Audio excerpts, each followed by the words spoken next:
Hey everybody, Mike Miller, Herald-Times. Seth Tao inside Indiana.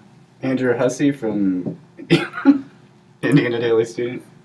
Teddy Bailey with the Indianapolis Star. And Taylor Lehman from the Hoosier. That's it. That's all of us. We're all here. Yeah. We're all here. Trying something new this week. We're all going to talk IU football. We're at Beaver Stadium. We just watched Penn State beat Indiana 45-14. Yeah. Was that bad, huh? It was horrible special teams. More poor quarterback play. Is that someone knocking on the door? No, we're good. This is a disaster. Anyway, poor special teams. Awful first quarter. Again, more consistent quarterback play. Thought it was a really solid defensive performance, all things considered. It's weird to say that in a game Indiana lost 45-14, but I thought that obviously all around really slowed the running game once again. Saquon Barkley beat him in special teams, but not really anywhere. Well, I guess he also threw a touchdown pass, which didn't seem to go over very well with Tom Allen. But as far as running the ball, his forte, that was Indiana took that away from him today. And also, I thought they did a really good job getting pressure on Trace McSorley. So just from a defensive standpoint, this is a really solid performance in a tough environment, 107,000 people. But again, quarterback play is just not getting any better, not seeing any growth from Richard Lego. Peyton Ramsey, jury's still out, still want to see more, still want to see if he actually has the arm to really open the toolbox of this offense and go deep.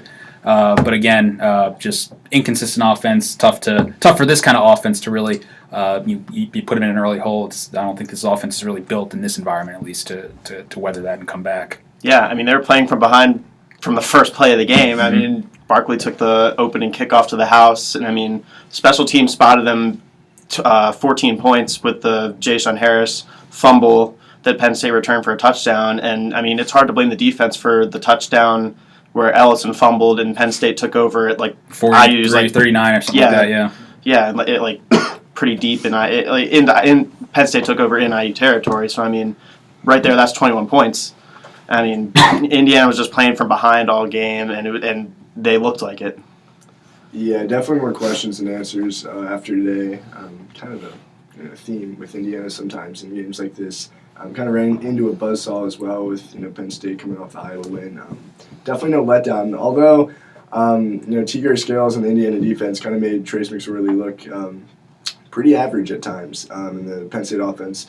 It really wasn't able to move the ball at times. Definitely not in the second half.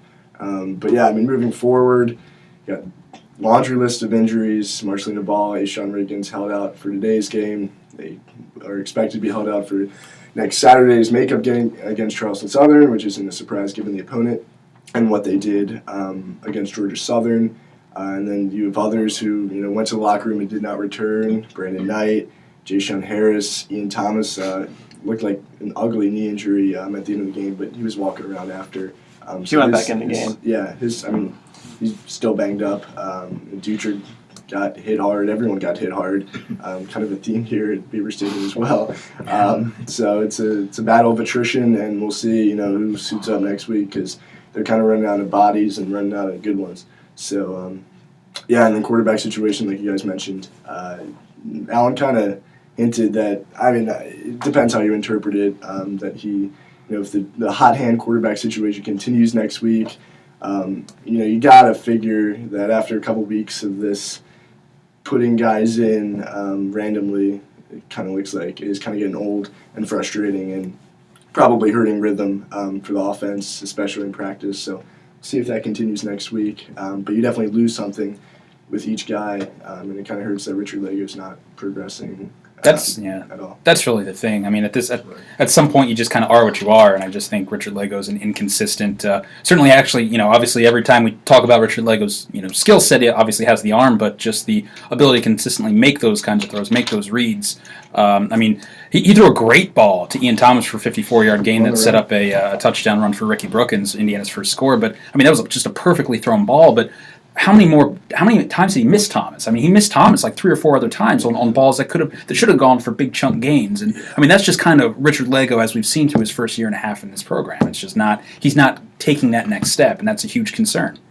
One thing I did notice that kind of got lost in all the mistakes in this game was that the biggest narrative in the first couple of games is that IU couldn't get the ball going on the ground.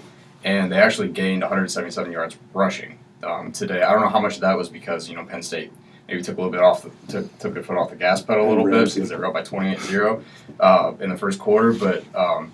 Morgan Ellison looked really good in his first 9 carries, and then he got injured. But then you also guys like Ricky Brookins, Cole Guest, even Watt Fillier got in there.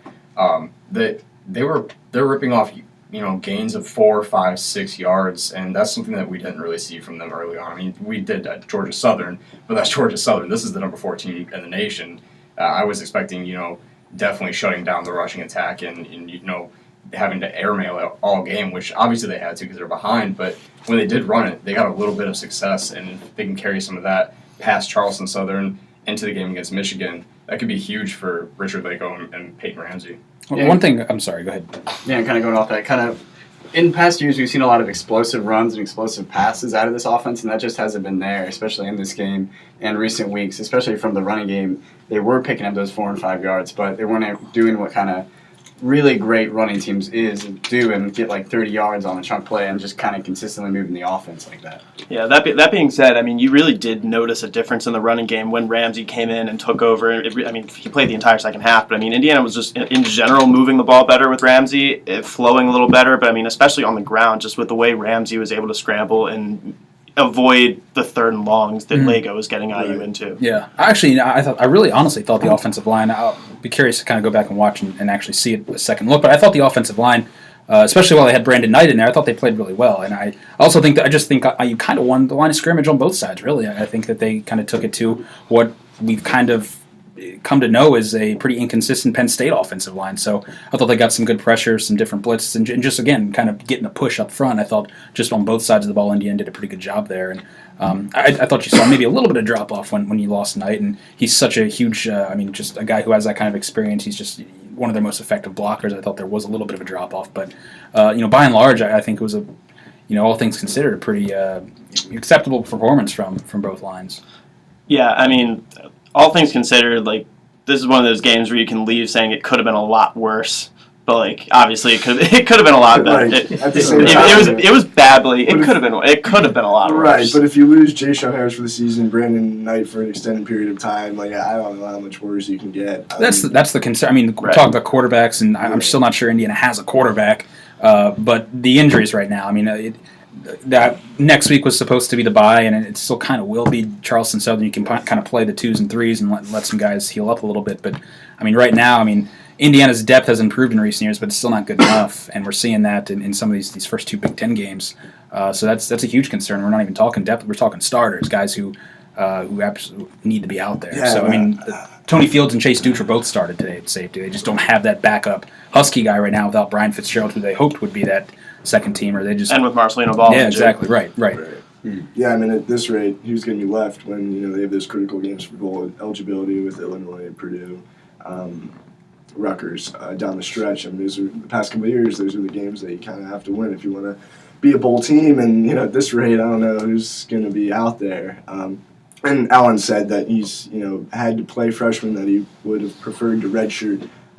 Maybe one of those is Raheem Lane, who kind of got thrown into the fire again today just because of depletion. So we'll see. Charleston Southern next week, and then you kind of get into the part of the schedule that Michigan State game looms really large.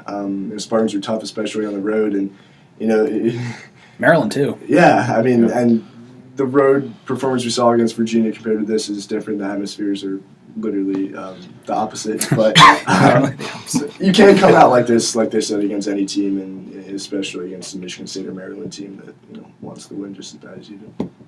Right, and you're not going to beat anybody when you make the special teams mistakes that Indiana made today. They were lucky to have it a 2-score game at halftime. Honestly, and credit the defense. If the defense didn't step up in the second quarter, it could have been 35, 38 nothing at halftime.